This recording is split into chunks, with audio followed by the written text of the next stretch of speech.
Welcome to this lecture series in sequence and series. इस lecture में हम common terms in 2 और 3 और मेनी अरिथमेटिक प्रोग्रेशंस की बात करेंगे। 3 तक ही जाएंगे, पर वो प्रिंसिपल वैसा का वैसा ही आगे भी कंटिन्यू हो सकता है। और पिछली बार हमने 3 टर्म्स इन एन एपी की बात करी थी, उसकी आज आवश्यकता नहीं पड़ेगी, पर फिर भी मैं रिकॉल कर देता हूँ। अगर 3 नंबर्स एक्स वाई जेड एक श्रृंखला में हैं तो वो एपी में तब और केवल तब हैं जब average of the extreme numbers यानी X and Z is equal to the middle number.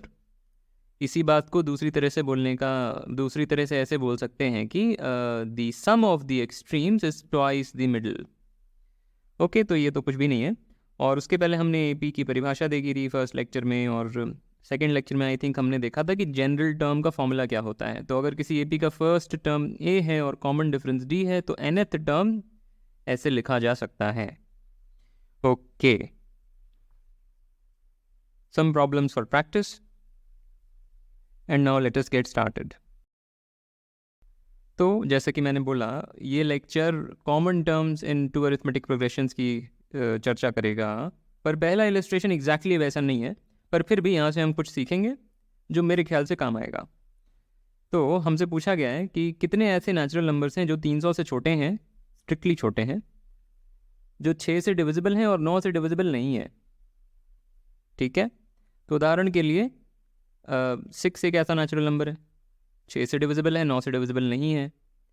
12 एक ऐसा नेचुरल नंबर है, पर 18 ऐसा नेचुरल नंबर नहीं है, क्योंकि 18 दोनों 6 और 9 दोनों से डिविजिबल है। भले ही वो 300 से छोटा है, पर वो 6 और 9 दोनों से डिविजिबल है। तो इसलिए थोड़ा सा ये सवाल पेचीदा है, पर इतना भी कोई मुश्किल नहीं है। पहले इसको थोड़ा सा सेट थ्योरी की भाषा में समझ लेते हैं, क्योंकि मेन तो वही है।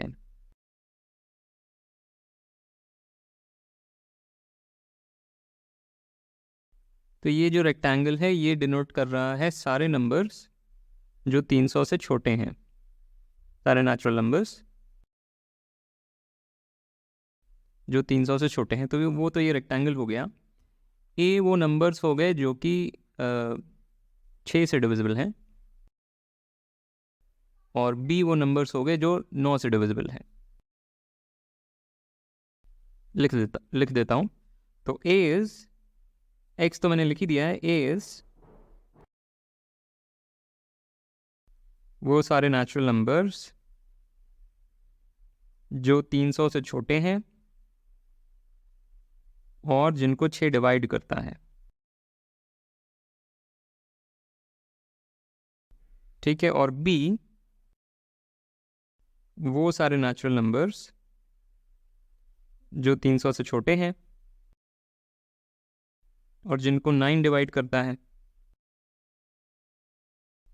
पर हमारा इंटरेस्ट क्या है, हमसे पूछा क्या गया है, वो सारे नेचुरल नंबर्स जो 6 से डिविजिबल है और 9 से नहीं है, और जो हमारे सेट कैपिटल एक्स में है, यानी कि जो 300 से छोटे हैं। तो हमसे पूछा वो गया है कि जो ए में हो, 6 से डिविजिबल हो यानी ए में हो, पर बी में ना हो। इसका मतलब हमें ये जो शेडेड पार्ट है इसमें कितने एलिमेंट्स हैं वो बताना है, जो ए में हो और बी में ना हो। ठीक है, हमें ये बताना है शेडेड रीजन का साइज। ओके, तो शेडेड रीजन का जो साइज है वो कुछ नहीं है, पिक्चर से क्लियर है कि it is equal to size of A minus size of A intersection B. A intersection B क्या है? ए इंटरसेक्शन बी वो चीज़ें हैं जो ए और बी दोनों में है। ये शेड जो रेड में शेड कर रहा हूँ वो है ए इंटरसेक्शन बी। तो ए में से अगर ये रेड वाला हटा दें, ये चीज़ हटा दें, तो हमें करेक्ट चीज़ मिल जाएगी जो हमें चाहिए। तो therefore we are interested in this. तो अगर हम किसी तरीके से ये निकाल लें और ये निकाल लें तो वी आर डन। तो पहले ये निकालते हैं, what is mod A, right. तो मॉड ए जो है, ए में नंबर्स कौन कौन से हैं? 6 से स्टार्ट होगा, फिर 12, फिर 18, फिर 24, ऐसे करते करते कहाँ तक जाएंगे? 299 तो 6 से डिविजिबल नहीं है मेरे ख्याल से। हाँ, 299 6 से डिविजिबल नहीं है। I think 297 will be the last number. Let's see. 297. Right, 297, sorry 297 6 से डिविजिबल नहीं है, मेरी गलती. 296 भी नहीं है. 290, लेट्स सी कौन सा है. 299 नहीं है क्योंकि वो 2 से ही नहीं है. 298, 296, तो इसको लिखने की तो आवश्यकता ही नहीं है. 294, इन तीनों में से एक होना चाहिए. तो ये 2 से तो है पर 3 से नहीं है. राइट, 9 2 11 8 19, तो ये नहीं है 6 से डिविजिबल. Easy to check. ये भी 6 से डिविजिबल नहीं है. What about this? 9 4 13 215, ये है. तो 294 इज़ द लास्ट नंबर जो 300 से छोटा है और 6 से डिविजिबल है. तो ये जो बात है ये तो आप हाथ से वेरीफाई कर सकते हैं कैसे भी करके. तो ये वो सारे नंबर्स हैं जो 300 से छोटे हैं और 6 से डिविजिबल हैं और जो नेचुरल नंबर्स हैं. तो ये तो एक एपी है और इसमें हमें नंबर ऑफ़ टर्म्स बताने हैं. मॉड है यानी number of terms in this AP, और वो हम निकाल सकते हैं क्योंकि अगर n is the number of terms, let's say mod a, in fact mod a is the number of terms by definition, तो this times the common difference, हमने 6 से स्टार्ट किया और 6 का ही कॉमन डिफरेंस है, this is equal to 294. तो ये बात समझ में आनी चाहिए. this is the last term, this is the mod eighth term, right? ये कितने नंबर्स यहाँ पे लिखे हुए हैं? mod a नंबर्स लिखे हुए हैं. this is the mod eighth term. तो स्टार्टिंग यानी the first term plus mod a minus 1 times the common difference is the mod eighth term. Okay great. तो हमें मिला कि 6 से बोथ साइड डिवाइड कर दिया तो 6 कैंसिल हुआ and the right side becomes 6 4 24, 6 9, I think 49 आना चाहिए. 6 9 54, हाँ ठीक है 49 because correct. So this gives that mod a is 49. Okay great. So ये तो mod a आ गया. अब mod a intersection भी. तो यहाँ पे पहले एक फैक्ट, वो नंबर जो 6 और 9 दोनों से डिविजिबल हैं, सॉरी वो नंबर जो 6 और 9 दोनों से डिविजिबल हैं, वही तो है इंटरसेक्शन भी. ए वो सारे नंबर्स जो 300 से छोटे हैं और नेचुरल नंबर्स हैं और 6 से डिविजिबल हैं. बी वो सारे नेचुरल नंबर्स जो 300 से छोटे हैं और 9 से डिविजिबल हैं. तो ए इंटरसेक्शन बी इज़ वो सारे नेचुरल नंबर्स जो 300 से छोटे हैं और 6 और 9 दोनों से डिविजिबल हैं. तो यहाँ पे एक फैक्ट मैं यूज़ करूँगा. We will use the fact that, very simple fact but थोड़ा सेंसिटिव है. A number is divisible by both 6 and 9 if and only if it is divisible by 18. तो ये कहाँ से पैदा हो गया? ये 6 और 9 का एलसीएम ये लिखा हुआ है. तो जनरल बात ये है, अगर कोई भी दो नेचुरल नंबर्स हैं अल्फ़ा और बीटा, तो वो नंबर्स जो अल्फ़ा और बीटा दोनों से डिविजिबल हैं वो प्रिसाइसली वो नंबर्स हैं जो कि इनके एलसीएम से डिविजिबल हैं. ये बात आसान नहीं है प्रूव करनी. ये सुनने में बड़ी आसान सी लगती है पर प्रूव करना इसको आसान है नहीं. ऑल्दो हमारे केस में क्योंकि हमारे पास कॉन्क्रीट नंबर्स दिए हुए हैं 6 और 9, यहाँ पे ये प्रूव करना आसान है क्योंकि क्लियरली अगर कोई नंबर 18 से डिविजिबल है तो 6 और 9 से तो डिविजिबल है ही, ये तो क्लियर ही है. तो उल्टा direction is what we want to see. तो अगर कोई नंबर 6 और 9 से डिविजिबल है तो हमें सिद्ध करना है वो 18 से भी डिविजिबल है. तो आप केसेस बना सकते हैं. कोई भी नंबर हो, कोई भी नेचुरल नंबर या कोई भी इंटीजर हो, उसको आप इस फॉर्म में लिख सकते हैं 18k plus r, where r is the remainder, right? Division with remainder. अगर रिमाइंडर 0 हो गया तो n is divisible by 18, otherwise not. तो रिमाइंडर की कितनी पॉसिबिलिटीज़ हैं? 0 से लेकर 17, ये 18 रिमाइंडर संभव हैं. अगर रिमाइंडर 0 है तो वी आर डन. बाकी जो भी केसेस है रिमाइंडर 1 2 3 से लेकर के 17 आप देख सकते हैं, उसमें कहीं पर भी कोई सा भी नंबर दोनों 6 और 9 से डिविजिबल नहीं होगा. फॉर एग्जांपल सपोज मैं रिमाइंडर को 1 ले लेता हूँ, तो 18k प्लस 1 तो 6 से ही डिविजिबल नहीं है क्योंकि 18k is already divisible by 6, right? मैं बस ये कह रहा हूँ कि 18k प्लस 1 ले लें, ऐसा कोई भी k इज सम इंटीजर, मैं कह रहा हूँ this is not divisible by 6 because this is divisible bye 6. 18 is divisible bye 6, so therefore this guy is divisible bye 6. तो ये पूरी चीज़ 6 से डिविजिबल नहीं हो सकती क्योंकि 1 is not divisible by 6. Similarly 18k+2 नहीं है, 3 नहीं है, 4 नहीं, 6 तक गए. अब 18k+6 6 से तो डिविजिबल है पर 9 से डिविजिबल नहीं है क्योंकि again 9 divides this guy but it doesn't divide that. फिर 7 8 करके फिर 12 पे आएंगे, so on and so on. आप देखेंगे कि कोई भी नॉन ज़ीरो रिमाइंडर यहाँ लिख दिया जाए, यानी 1 से 17 के बीच में बोथ इंक्लूडेड कोई भी क्वांटिटी यहाँ लिख दी जाए, तो वो नंबर 6 और 9 दोनों से डिविजिबल नहीं हो सकता. एक से हो सकता है, दोनों से नहीं हो सकता.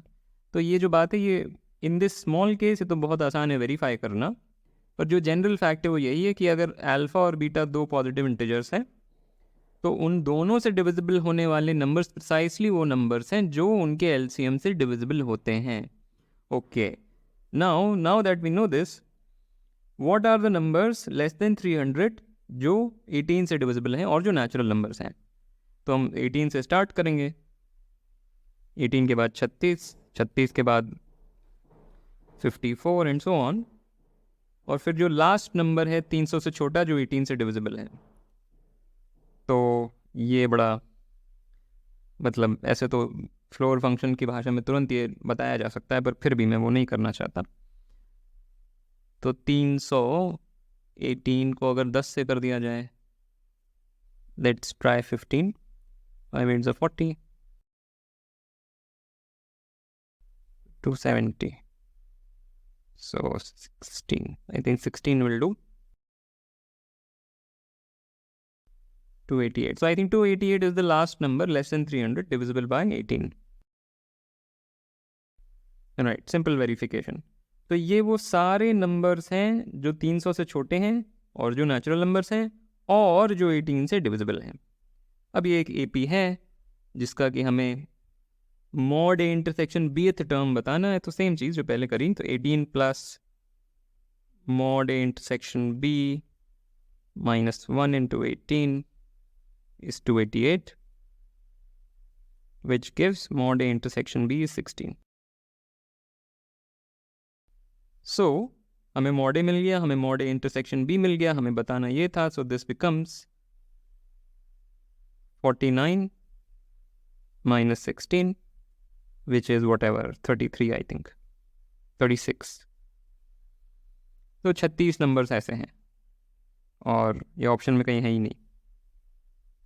नहीं तो ये 36 नहीं है ना, 33 है. हाँ, 33 number. Okay, next, this was the first illustration.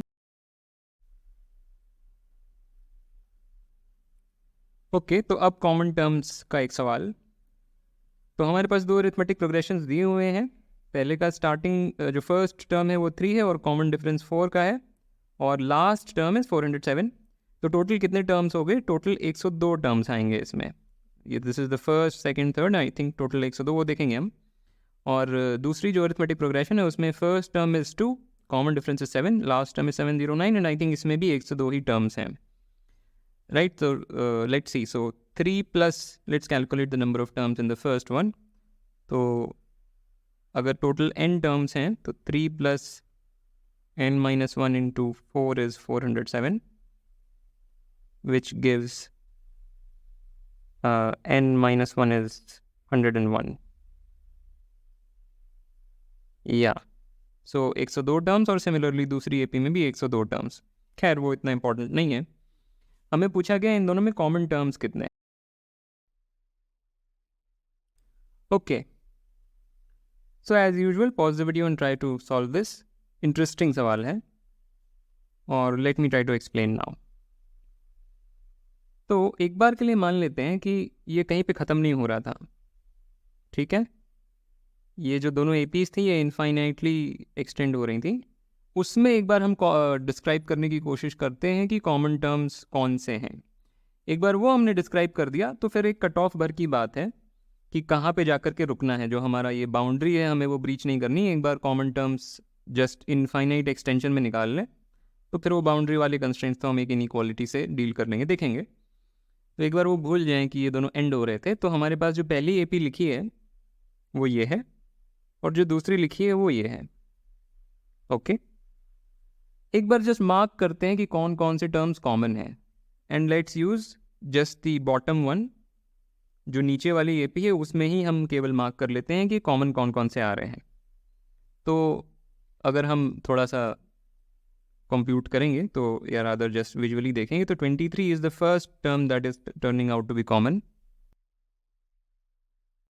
23 पहला टर्म है दूसरी वाली एपी में जो ऊपर भी है, राइट। 23 ये नहीं है, यहाँ नहीं है, यहाँ नहीं है, सॉरी मैं क्या बोल रहा हूँ, ये सारे टर्म्स में ना 2 ऊपर मिलेगा, ना 9 ऊपर मिलेगा, ना 16 ऊपर मिलेगा। 23 is the first term that you see in the above one, ठीक है। What is the next term, फिर से थोड़ा सा एनालाइज करेंगे तो ये वाला मिलेगा, this is the next common term, और फिर this is the next common term, and this is the next common term. तो ये बेसिक कॉम्प्यूटेशन मैं आप पे छोड़ दे रहा हूँ। फॉर इंस्टेंस 79, मान लो मुझे सिद्ध करना है कि 79 ऊपर है, 51 तो यहाँ दिख ही रहा था, पर 79 वहाँ नहीं दिख रहा है क्योंकि जगह ख़त्म हो गई। 79 के बारे में बात करते हैं, क्यों 79 ऊपर भी है। तो कुछ नहीं, 3 + 4n = 79। अगर कोई होल नंबर ऐसा है सच दैट दिस हैपन्स, तो फिर सिद्ध हो जाएगा कि 79 ऊपर भी है, और clearly we get n = I think 19 के लिए ये बात हो जाएगी, क्योंकि 4 × 20 इज 80, 80 - हाँ ठीक है। सो n = 19। तो ऊपर वाली एपी का जो 19th नहीं पर 20th टर्म है वो 79 है, ऊपर वाली एपी का 20th टर्म। तो मुझको ये नहीं लिखना चाहिए था, मुझे लिखना चाहिए था ये चीज़, nth term of the above AP is 79। ये बात ट्रू हो जाएगी अगर n एक इंटीजर आता है, जो कि आता है, n will turn out to be 20। तो ऊपर वाली एपी का 20th टर्म इज 79। एनीवे ये सब तो आप समझ ही गए हैं।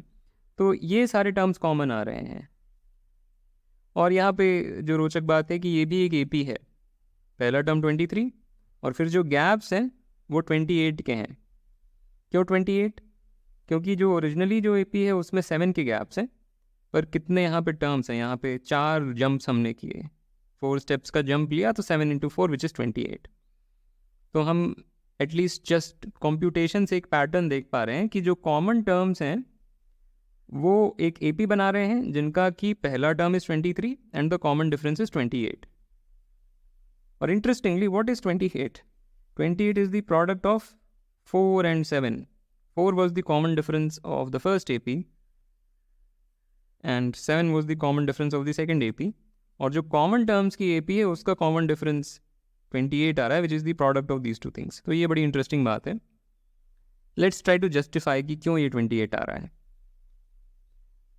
मैं थोड़ा सा और कमेंट भी दूंगा, पर let me just first try to justify कि क्यों ये 28 है। तो जो ऊपर वाली जो AP है उसके एलिमेंट्स का सेट अगर बनाएं तो वो ये बनेगा 3 + 4n, where n is any whole number। यहाँ पे मैंने बस n > 0 लिख दिया है, मुझे ये भी बोलना चाहिए कि n एक इंटीजर, पर वो मैं नहीं बोल रहा हूँ, चलो लिख ही देता हूँ, n is also an integer. जो दूसरी AP है इनफाइनाइट AP, वो है 2 + 7, let me call this m, 2 + 7n, n is a whole number, ठीक है। और हम इनके कॉमन टर्म्स की बात करना चाहते हैं, तो इंटरसेक्शन, जो पहला सेट है उसको दूसरे सेट से इंटरसेक्ट किया, और ये सेट हम डिस्क्राइब करना चाहते हैं। तो मैं क्लेम कर रहा हूँ, दिस इज अ क्लेम, कि ये this is equal to and this is a claim 23 + 28k, where k is any whole number. ये हमारा, अगर एक बार ये सिद्ध कर दे तो कम से कम जो पैटर्न हमने ऑब्जर्व किया वो सिद्ध हो जाएगा कि जो कॉमन टर्म्स हैं वो एक्चुअली यही वाले हैं, राइट। यहाँ तक बात समझ में आनी ज़रूरी है, या सारी ही बातें समझनी ज़रूरी है, पर यहाँ तक समझ में आ गया होगा ये मैं समझता हूँ। तो अब इसको थोड़ा इंटरप्रेट करते हैं। जो पहला जो सेट लिखा हुआ है, this is precisely the set of those natural numbers which leave the remainder of 3 when you divide them by 4, right. 3 का रिमाइंडर 4 से डिवाइड होने पे 3 है, 7 का रिमाइंडर 4 से डिवाइड होने पे 3 है, 11 का रिमाइंडर 4 से डिवाइड होने पे 3 है, एंड सो ऑन। और ये प्रिसाइसली वही नंबर्स हैं जिनका, प्रिसाइसली वो नेचुरल नंबर्स हैं जिनका रिमाइंडर जब आप 4 से उन्हें डिवाइड करते हैं तो 3 आता है। सिमिलरली नीचे जो नंबर्स लिखे हुए हैं इस वाले सेट में, ये वो नंबर्स हैं और एग्जैक्टली वही नंबर्स हैं जिनका रिमाइंडर 7 से डिवाइड होने पर 2 आता है। ठीक है, और ये कौन से नंबर्स हैं? ये एग्जैक्टली वही नेचुरल नंबर्स हैं जिनका रिमाइंडर 28 से डिवाइड होने पे 23 आता है। और हमें शो करना है कि एक्चुअली ये जो इंटरसेक्शन है वो इसके बराबर है। तो the correct mathematical framework to approach this kind of question और solve it in full generality is the Chinese remainder theorem. पर हाई स्कूल के सिलेबस में ये है नहीं और जेई के सिलेबस में भी नहीं है, और सिर्फ इस सवाल के लिए चाइनीज़ रिमाइंडर थ्योरम की स्टडी करना बहुत बड़ा निवेश हो जाएगा, जिसके लिए मैं इनकरेज नहीं करूँगा अनलेस आपकी क्यूरियोसिटी है। अगर आप सीखना चाहते हैं तो ज़रूर सीखें, पर सिर्फ इस सवाल के लिए नहीं। इसको हम ऐसे ही जस्टिफाई कर देंगे। तो लेट्स शो दिस कंटेनमेंट। हमें शो करना है ये दोनों सेट्स बराबर हैं।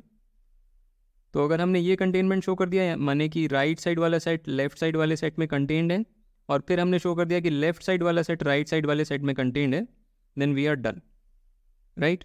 तो एक बार शो करते हैं कि ये वाला सेट इस इंटरसेक्शन में कंटेन्ड है। वो बहुत क्लियर है। अगर कोई नंबर इस फॉर्म का है 23 + 28 के नेचुरल नंबर, यानी कि k इज़ एटलीस्ट 0, तो वो इस सेट में भी है। क्यों है? क्योंकि 23 + 28k is 3 + 20 + 28k, which is 3 + 4 into something. That something is 5 + 7k. वो इतना important नहीं है। तो anyway, anything that is here is also here, क्योंकि वो 3 का रिमाइंडर हमें दे रहा है 4 के साथ, और this is of course at least 0. तो ये यहाँ पे कंटेन्ड आ गया। सिमिलर लॉजिक ये इसमें भी कंटेन्ड आ जाएगा, and therefore the right side is contained in the intersection. कोई चीज़ अगर दोनों सेट्स में कंटेन्ड है तो उनके इंटरसेक्शन में कंटेन्ड है। तो ये कंटेनमेंट हमने जस्टिफाई कर दिया। उल्टा कंटेनमेंट हमें जस्टिफाई करना है। तो बात ये है कि मान लेते हैं कोई नंबर इंटरसेक्शन में है, कोई नंबर है x, कोई नेचुरल नंबर है x जो कि इस इंटरसेक्शन में है। तो अब x अगर कोई नेचुरल नंबर है तो 28 के साथ कोई रिमाइंडर तो देगा, कोई ना कोई रिमाइंडर तो 28 के साथ वो देगा ही। तो r इस रेंज में है, r is a whole number in this range. तो अब बस r की क्या क्या पॉसिबिलिटीज़ है, सारी पॉसिबिलिटीज़ के थ्रू रन करें। r इज इक्वल टू 0, क्या r 0 हो सकता है? x इन दोनों में है तो क्या r 0 हो सकता है? नहीं हो सकता, क्योंकि अगर r 0 होता तो x would be divisible by 4। r अगर 0 है, since then 4 would divide the right hand side, 4 would also divide x, but 4 doesn't divide x। x तो यहाँ है ना, x अगर इन दोनों सेट्स में है तो ऊपर वाले में भी है, और ऊपर वाले सेट्स में जो नंबर है वो 4 से डिविजिबल नहीं है, तो r 0 नहीं हो सकता। उसी तरीके से r 1 नहीं हो सकता, क्योंकि अगर r 1 होता तो x का रिमाइंडर जब हम उसे 4 से डिवाइड करेंगे तो 1 आएगा, क्योंकि this would be 1 + 4 into something. 28 is just 4 into 7। तो अगर r 1 होता तो ऊपर जो नंबर लिखा है वो बिकम्स 1 + 4 into समथिंग, यानी कि x का रिमाइंडर 4 के साथ डिवाइड होने पर 1 आता, पर वो बात नहीं सही है। ठीक है, ऐसे करते जाएंगे। r = 2 में भी बात नहीं बनेगी। r = 3 में क्या होगा? अगर r = 3 है तो वो इस सेट में तो आ गया, राइट, क्योंकि this number leaves a remainder of 3 when divided by 4, but वो इस सेट में नहीं आएगा, क्योंकि this number leaves a remainder of 3 when divided by 7 also. पर यहाँ पे वो नंबर्स हैं जो 2 का रिमाइंडर देते हैं 7 से डिवाइड होने पर। तो ऐसे आप सारे आर्स पे रन करेंगे, केवल एक r है जो वर्क करेगा, which is 23। 23 is the only r in this range which works, meaning which confirms to lying in the intersection of these two sets. Therefore this is contained on the right hand side also, and therefore ये दोनों sets बराबर हैं। तो ये reasoning समझनी ज़रूरी है, ये प्रॉपर रीजनिंग है, इसमें मैंने कहीं कुछ मिस नहीं किया है। प्रॉब्लम बस इसमें ये है, ये कॉम्प्यूटेशनल है। ये अगर नंबर्स बड़े बड़े होते हैं हमारे पास 4 और 7 के बजाय हमारे पास यहाँ पे 43 और 79 लिखा होता तो ये हम हाथ से कर नहीं सकते, क्योंकि वो करने में ही पूरा दिन निकल जाएगा। इसलिए हमें एक थ्योरम चाहिए, that theorem is the Chinese remainder theorem, पर उसमें हम नहीं जा सकते। ठीक है, ग्रेट। तो अब बात यह है कि बस हमें, अब प्रश्न बस ये बन गया है कि इस सेट में कौन कौन से नंबर्स हैं जो इन दोनों में हैं। तो अगर ये सारी बात समझ में आई तो हमें बस ये निकालना है, want to find, want the largest के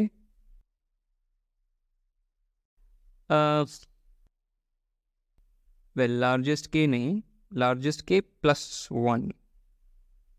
वो +1 क्यों आ रहा है वो हम समझेंगे। लार्जेस्ट के +1, अच्छा इसको ऐसे नहीं लिखता, वांट द लार्जेस्ट के such that 23 + 28k is at most 407 and 709। पर ये फिर लिखने की ज़रूरत नहीं है क्योंकि 407 इज़ ऑलरेडी 709 से छोटा। तो want the largest k with this property and then add 1 to it, right, because k = 0 is also a value. Basically मुझे इसको ऐसे लिखना ही नहीं चाहिए था, मुझे ये लिखना चाहिए था 23 + 28 × k - 1 where k is at least 1, वैसे लिख देता मैं, तो फिर मुझे लार्जेस्ट के की आवश्यकता थी, पर ठीक है मैंने ऐसे लिखा है। तो इसमें जो लार्जेस्ट के है वो निकाल लेंगे, उसमें एक ऐड कर देंगे। ओके, तो what is the largest k with this property? So this is equivalent to finding the largest k with this inequality, and this difference is 384, I think, yeah, which is the largest k satisfying 384 by 28, और 384 by 28 is, मैंने calculate करा calculator से, तो ये आया रफली, ये आया, इससे थोड़ा बड़ा आया। So therefore the largest positive integer k with this property, or the largest integer k with this property is 13, but 13 + 1. The largest k with this property is 13, but हमें उसमें +1 करना है, तो 14. There are 14 common terms in these two arithmetic progressions. तो एक बार ये वाली बात अगर समझ गए, मेरे ख्याल से फिर मुझे कुछ बोलने की ज़रूरत नहीं थी, राइट। हमको बस यही तो पता करना था, ये जो सारे टर्म्स हैं इनमें कौन कौन से हैं जो दोनों में लाई करते हैं, और वो लाई करने की कंडीशन बस इतनी है कि इन्हें 407 से छोटा रहना है या उसके 407 से बड़ा नहीं होना है। वो आप खुद से ही सोच सकते हैं कि क्यों वो नंबर 14 है। ठीक है, तो वो नंबर 14 है। ग्रेट, तो ये हो गया। अब नेक्स्ट, ये भी वैसा ही सवाल है एकदम। इसमें क्या है, ये जो सेट है ये डिफाइन किया गया है, this is the set of all the terms in an infinite arithmetic progression जिनका first term is a and common difference is d। ठीक है, ये एक सेट है a, d, वो सारे इन्फिनिट अरिथमेटिक प्रोग्रेशन, वो सारे टर्म्स का सेट है जो उस इन्फिनिट अरिथमेटिक प्रोग्रेशन में जिसका स्टार्टिंग टर्म इज a और कॉमन डिफरेंस इज d। तो एग्जैक्टली ये क्या सेट हुआ? This set is nothing but a + d, a + 2d and dot dot dot. तो मैं लिख ही देता हूँ इस चीज़ को, AP a, d is this set, correct? Great। और ये बोला गया है कि ये जो इंटरसेक्शन हुआ वो मान लेते हैं इसके बराबर है। तो यहाँ पे ऑलरेडी एक प्रश्न में स्टेटमेंट दे दिया गया है जो इम्प्लिसिट है। क्यों ऐसा है कि इन तीनों का इंटरसेक्शन इसी फॉर्म का है? कोई ज़रूरी है कि हमें ऐसे a और d मिल जाएंगे कि ये जो इंटरसेक्शन है वो इस फॉर्म का है? ज़रूरी है, पर यह बात आसान नहीं है। और फिर a + d की वैल्यू पूछिए। ठीक है, तो सवाल तो स्पष्ट होना चाहिए। सवाल को ये बोलना चाहिए था कि, मतलब सिंस सब्जेक्टिव क्वेश्चंस नहीं आते, पर show that there exist a and d such that this happens and find the value of a + d। ये सवाल सच में ये है। ठीक है, तो अब एक बार बस इस पे फोकस करते हैं, ये क्या चीज़ है। और वही जैसे पिछली बार हम कर रहे थे, तो ये जो पहला जो सेट है उसके एलिमेंट्स को मैंने ऐसे लिख दिया, और जो दूसरा सेट है उसके एलिमेंट्स को ऐसे लिख दिया, और इसमें जो कॉमन चीज़ है एक बार वो हम सर्कल करते हैं जैसे कि पिछली बार किया था। तो ऊपर वाले में देखेंगे 7 is the first thing that comes out common, 22 is the second thing that comes out common, और एक और चीज़ आएगी 37 पे, राइट। 7 यहाँ पे है, 22 है और 37 है, और यहाँ बीच में कुछ भी कॉमन नहीं है, तो नीचे भी सर्कल कर लेते हैं। 7 22 37, और ये ऐसे ही चलता जाएगा, ये फिर 52 भी कॉमन आएगा, वो दिख नहीं रहा है पर आएगा, एंड सो ऑन। तो यहाँ से ये बात की तरफ इशारा मिलता है, संकेत मिलता है कि इन दोनों का intersection is this set 7 plus 15 के एटलीस्ट 0, क्योंकि ये 15 के साथ 7 का रिमाइंडर दे रहा है, और ये बस प्लस 15 ही तो हो रहा है, this is just happening plus 15, right. तो ये सारे नंबर्स वही नंबर्स हैं जो 15 के साथ 7 का रिमाइंडर देते हैं, फिर वही चाइनीज़ रिमाइंडर थ्योरम वाली बात है। तो ये वो नंबर्स हैं जो 3 के साथ 1 का रिमाइंडर देते हैं, एग्जैक्टली वही नंबर्स हैं। ये एग्जैक्टली वही नंबर्स हैं जो 5 से डिवाइड होने पर 2 का रिमाइंडर देते हैं। इनका इंटरसेक्शन एग्जैक्टली वो नंबर्स है जो 15 से डिवाइड होने पर 7 का रिमाइंडर देते हैं। This is Chinese remainder theorem. तो जो बात हमने ऑब्जर्व करी उस चीज़ को बस मैं लिख दे रहा हूँ, और जिसका जस्टिफिकेशन मैं यहाँ पे नहीं देना चाहता, प्रॉपर प्रूफ नहीं देना चाहता। 7 का रिमाइंडर 15 के साथ, ठीक है। और फिर same sort of thing, 7, 15 intersection 3, 7, this is AP something, LCM of 15 and 7 which is 105, right. और वो आएगा 52। वो नंबर जो 15 के साथ 7 का रिमाइंडर देते हैं और 7 के साथ 3 का रिमाइंडर देते हैं, जब मैं कह रहा हूँ 7, सॉरी क्या बोल रहा हूँ, वो नंबर्स जो 15 से डिवाइड होने पर 7 का रिमाइंडर देते हैं और 7 से डिवाइड होने पर 3 का रिमाइंडर देते हैं, वो प्रिसाइसली वो नंबर्स हैं जो 105 से डिवाइड होने पर 52 का रिमाइंडर देते हैं। और अगेन ये बात आसान नहीं है एकदम, चाइनीज़ रिमाइंडर थ्योरम। वो अलग बात है कि सिंस यहाँ पे कॉन्क्रीट नंबर्स लिखे हुए हैं तो आप इसको हाथ से वेरीफाई कर सकते हैं, पर हाथ से वेरीफाई करना थोड़ा सा मतलब कॉम्पिटिशनल ज़्यादा हो जाएगा, इतना समय नहीं होता कि इसको पूरा चेक करें। पर ठीक है, ये बात कम से कम हम अब मान सकते हैं, जो पैटर्न ऑब्जर्व हुआ था बस उसका प्रमाण हमने नहीं दिया है, that's all. So this is your A and this is your D, right. So A is 52, D is 105 and your answer is 157. तो आई होप ये सारी बातें समझ में आई। समझ में तो क्या ही आई, मतलब हमने कुछ प्रूव तो किया नहीं, पर फिर भी हाँ समझ में आई होंगी, चाहे प्रमाण ना मिला हो। All right, so with that I want to end this. As usual, like, comment, share, subscribe, and I will see you next time.